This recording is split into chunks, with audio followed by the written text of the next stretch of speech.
हरे कृष्णा, राधे राधे। हमारे चैनल में आप सबका स्वागत है। हम हैं आपकी सखी वृंदा देवी दासी। आज फिर से राधा रानी का एक बहुत ही प्यारा सा और सुंदर सा लीला कथा लेकर आ गए हैं। राधा रानी के कृपा से निर्मला जी को मिला वृंदावन में वास। लेकिन कैसे हुआ ये सब, वही तो आप सबको बताना है। आशा है आज का ये लीला कथा आप सबको बहुत अच्छा लगेगा। लेकिन लीला कथा सुनने से पहले हर रोज़ की तरह बस एक ही अनुरोध है, हमारे चैनल को सब्सक्राइब कर दीजिए, बेल आइकन को भी प्रेस कर दीजिए हर रोज़ ठाकुर जी का ऐसा ही प्यारा प्यारा लीला कथा सुनने के लिए। निर्मला जी जो कि राधा रानी की परम भक्त है, लेकिन उनके परिवार में एक बहुत विकट संकट है। उनके परिवार वाले कभी भी भगवान को विश्वास नहीं करते। मान लो पूरा परिवार ही नास्तिक है। बस निर्मला जी को राधा रानी का कृपा प्राप्त हो गया और वो भक्त बनी। भगवान के प्रति उनका एक अलग ही आकर्षण था और राधा रानी को वो सबसे ज़्यादा प्रेम करती थी। उन्हें नहीं पता था कि वो राधा रानी भगवान श्री कृष्ण या भगवान से क्यों इतना प्रेम करती है। जहाँ पर उनके घर में ना ही कभी पूजा पाठ होता है, ना ही कोई भगवान को मानते थे, लेकिन फिर भी क्यों निर्मला जी में ऐसा भाव आया कि वो भगवान जी को इतना प्रेम करती थी, उन्हें स्वयं भी नहीं पता था। उन्हें घर पर नॉनवेज खाना भी पसंद नहीं था। उन्हें जोर जबरदस्ती नॉनवेज खिलाया जाता था। वो हमेशा अपनी माँ से कहती, माँ मुझे नहीं खाना कुछ भी, मुझे मेरे तरह रहने दो ना। आप लोग मुझे सेवा पूजा पाठ नहीं करने देते हो, ठीक है, आप लोग खुद नहीं करते हो, इससे भी मुझे कोई प्रॉब्लम नहीं, लेकिन मुझे भगवान के चिंतन में तो रहने दो, वो भी आप नहीं करने देते। निर्मला जी के बातों को सुनकर कभी कभी उनके परिवार वाले बहुत नाराज़ हो जाते थे और कभी कभी तो उन्हें बहुत डांट भी पड़ता था, लेकिन फिर भी वो कभी खुद को बदल ना पाई। उनके मन में बस एक ही भाव था कि सब कुछ छोड़कर मैं अपने राधा रानी के पास चली जाऊं, मैं वृंदावन धाम चली जाऊं। लेकिन कैसे जाऊं, वहां पर जाकर कहां रहूं, एक अकेली लड़की मैं कर भी क्या सकती हूं। यही सब सोचकर वो हमेशा डरती थी। अकेले तो वो घर से कभी निकली भी नहीं थी, इसीलिए वो हमेशा सोचती थी कि मैं वृंदावन जाऊं तो जाऊं कैसे। यही सब चिंतन में वो हमेशा राधा रानी के सामने बैठी रहती और बस राधा रानी से कहती, राधा रानी बस आप ही कृपा करो, आपके बिना तो मैं वृंदावन तक नहीं जा सकती। लोग कहते हैं राधा रानी अगर कृपा कर दे तो मैं वृंदावन पहुंच पाऊंगी, लेकिन आप क्यों कृपा नहीं करती राधे? हमारे भक्ति में ऐसी क्या कमी है कि हम वृंदावन नहीं जा सकते? यही सब सोचकर वो बहुत रोती और तभी उनके जीवन में घटित हुआ एक अद्भुत घटना। उनके परिवार से उनका शादी तय किया गया, लेकिन उन्हें इस विषय से बहुत ही दुख था, क्योंकि उनके परिवार वाले उनका एक अभक्त के साथ विवाह देना चाहते थे। बचपन से उन्होंने कितना कष्ट झेला है, फिर से अगर अभक्त परिवार में उसका शादी हो जाएगा तो वो कभी भी भक्ति नहीं कर पाएगी। ये निर्मला जी बहुत ही अच्छे से जान चुकी थी। इसीलिए उन्होंने अपने माता पिता से कहा, मम्मा पापा मैंने आपसे कभी कुछ नहीं मांगा, बस मेरा एक ही इच्छा है कि कोई भी अभक्त परिवार में मेरा विवाह मत दो। बस मुझे भक्ति परिवार में जाना है। आप मुझे कृपा करो और कोई भी भक्त के साथ मेरा विवाह दे दो। लेकिन इस बात को सुनकर उनके परिवार वाले और भी चिढ़ जाते हैं और अब तो वो तय कर लेते हैं कि अब अगर तेरा शादी होगा तो अभक्त परिवार में ही होगा। जिस विषय को लेकर निर्मला जी समझ जाती है कि और उनके पास कोई भी चारा नहीं है। अब अगर उसे भक्ति करना है तो सब कुछ छोड़कर जाना ही पड़ेगा। इसीलिए वो तय करती है कि अब हमें वृंदावन जाना ही होगा, चाहे कुछ भी हो जाए। अब तो राधा रानी स्वयं ही मुझे वृंदावन लेकर जाएंगी। यही सोचकर वो अपने सहेली के घर चली जाती है। सहेली से सारी बातें बताती है और कहती है, जल्दी कर मुझे टिकट काट दे, कैसे भी हो मुझे वृंदावन पहुंचना है। उसकी सहेली उन्हें बहुत समझाती है, लेकिन अब निर्मला जी ने तय कर लिया था कि वो नहीं रुकने वाली। इसीलिए वो बार बार अपने सखी से रिक्वेस्ट करने लगी, प्लीज़ मेरा टिकट मुझे ला दे, मुझे जाना है, यहाँ पर नहीं रहना, राधा रानी मुझे बुला रही है। उनकी सखी ऑनलाइन में उनका टिकट बुक कर देती है और कहती है, तेरा ट्रेन कल का है, तुझे कल सुबह सुबह ही निकलना है।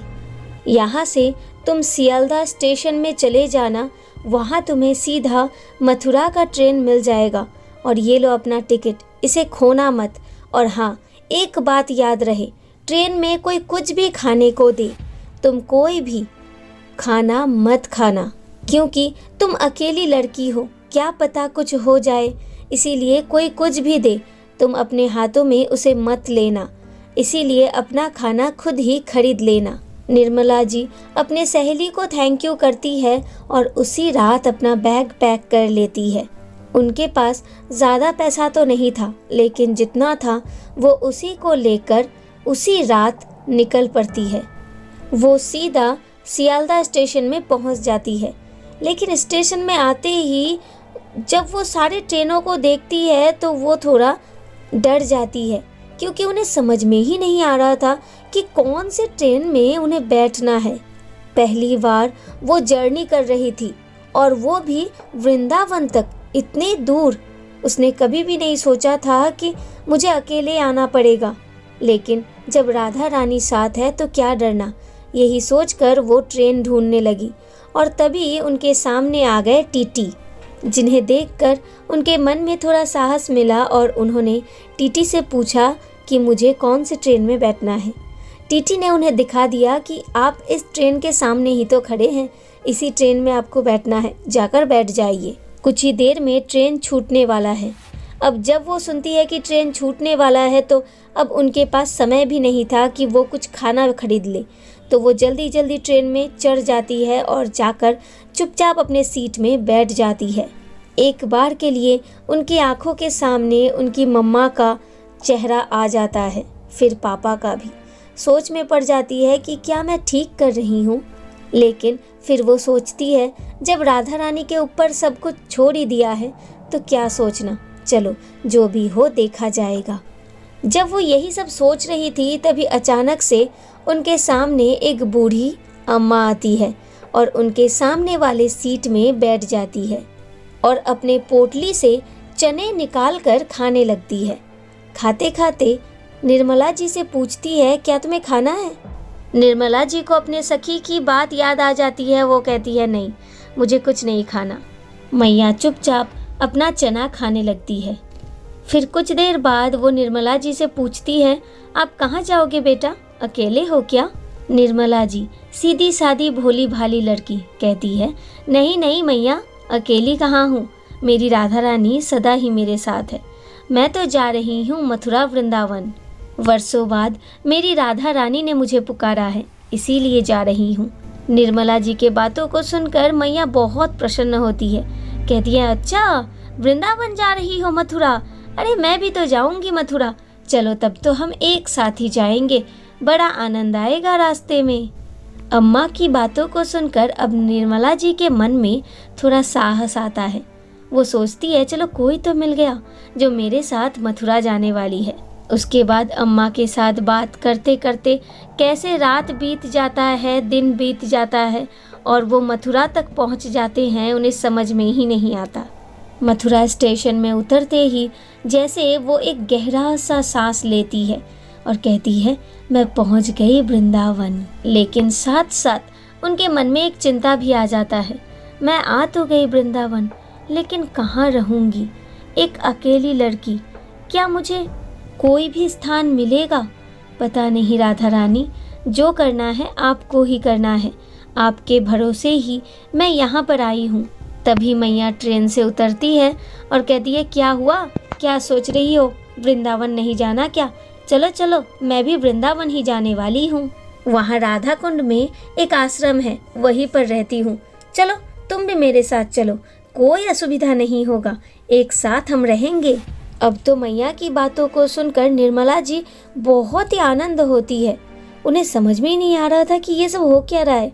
मतलब सचमुच राधा रानी जी हम पर कृपा कर रही है और उन्होंने ही हमारे रहने का व्यवस्था भी कर दिया। वो मन ही मन सोचने लगी कि भगवान हमेशा तो स्वयं नहीं आ सकते, इसीलिए भक्त को भेज देते हैं भक्त की मदद करने के लिए, जैसे आज इस मैया को भेज दिया मेरे लिए।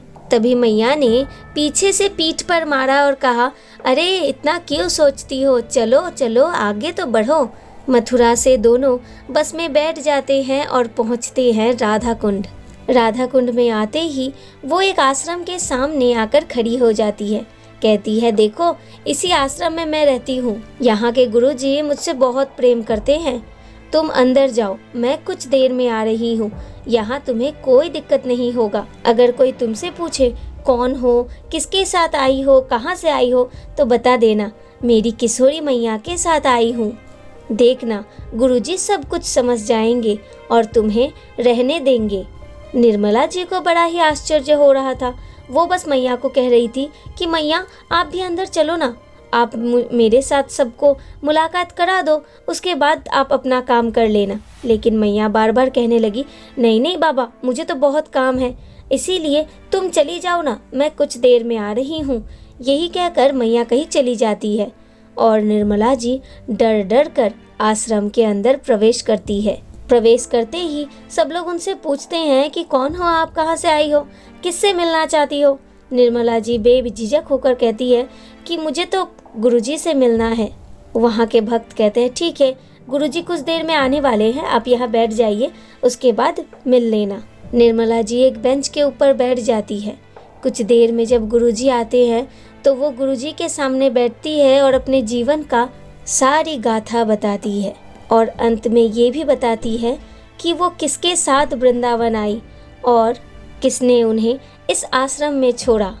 निर्मला जी के बातों को सुनकर गुरुजी हाँ हाँ करके हंसने लगे और अपनी राधा रानी की तरफ देखते हुए कहने लगे, राधे अब तो अपना शरारती छोड़ दे, और कितना सताएगी, कितने भक्त को मेरे पास लेकर आएगी। तुझे मैया पुकारा था, इसीलिए सबका सेवा का भार तो मेरे ऊपर ही दे देती है किशोरी मैया। जैसे ही गुरुजी राधा रानी को किशोरी मैया कहकर पुकारते हैं तो निर्मला जी एकदम से चौकित हो जाती है। वो कहती है, गुरुजी किशोरी मैया ने ही मुझे यहाँ छोड़ा है। गुरुजी हंसते हुए कहते हैं, मुझे सब पता है, आज से तुम यहीं पर रहना, यहाँ राधा रानी मेरी किशोरी मैया का सेवा करना, तुम्हें कोई दिक्कत नहीं होगा। मेरी मैया यही चाहती है, इसीलिए वो तुम्हें अपने साथ यहाँ लेकर आई है। गुरुदेव की बातों को सुनकर अब तो निर्मला जी के आंखों में बस आंसू ही आंसू था। उन्हें समझ में आ गया था कि स्वयं राधा रानी उन्हें यहाँ तक लेकर आई है। उन्होंने सब कुछ राधा रानी के ऊपर छोड़ दिया था, इसीलिए राधा रानी ने भी उनका हाथ पकड़ लिया। बोलो वृंदावन धाम की जय, हमारी लाडो प्यारी की जय, राधा रानी की जय, बिहारी लाल की जय, राधा रमन जी की जय। तो देखा मित्रों, हमारी राधा रानी कितनी प्यारी है और कितनी भोली है, अपने भक्तों से कितना प्रेम करती है। बस खुद को अगर हम उनके चरणों में समर्पित कर देते हैं ना, तो सच कह रहे हैं, हमें अवश्य वृंदावन में वास मिल जाएगा और साथ साथ राधा रानी का कृपा भी प्राप्त होगा। अब आप बताइए, निर्मला जी के जीवन का ये प्यारा सा लीला कथा आप सबको कैसा लगा? अगर अच्छा लगा हो, दिल को स्पर्श किया है, तो प्लीज़ वीडियो को ज़्यादा से ज़्यादा शेयर कर दीजिए, ताकि हर कोई ठाकुर जी का, राधा रानी का ये प्यारा प्यारा लीला कथा श्रवण कर पाए। और अगर आपके जीवन में भी घटित है कुछ ऐसा लीला जो आप हमारे साथ शेयर करना चाहते हैं, या फिर आपको किसी के जीवन का लीला कथा पता है जो आप हमारे साथ शेयर करना चाहते हैं, तो प्लीज़ हमें कमेंट में बताइएगा, हम अपना व्हाट्सएप नंबर आपको दे देंगे। और अगर आप हमारे चैनल में नए हैं तो प्लीज़ हमारे चैनल को सब्सक्राइब कर दीजिए, बेल आइकन को भी प्रेस कर दीजिए हर रोज़ ठाकुर जी का ऐसा ही प्यारा प्यारा लीला कथा सुनने के लिए। मिलते हैं नेक्स्ट वीडियो में। ऐसे ही अपने गोपू के साथ, अपने फैमिली के साथ सदा हंसते रहें, बहुत बहुत बहुत बहुत खुश रहें। Hare Krishna, Radhe Radhe. Thank you for watching. Hari बोल।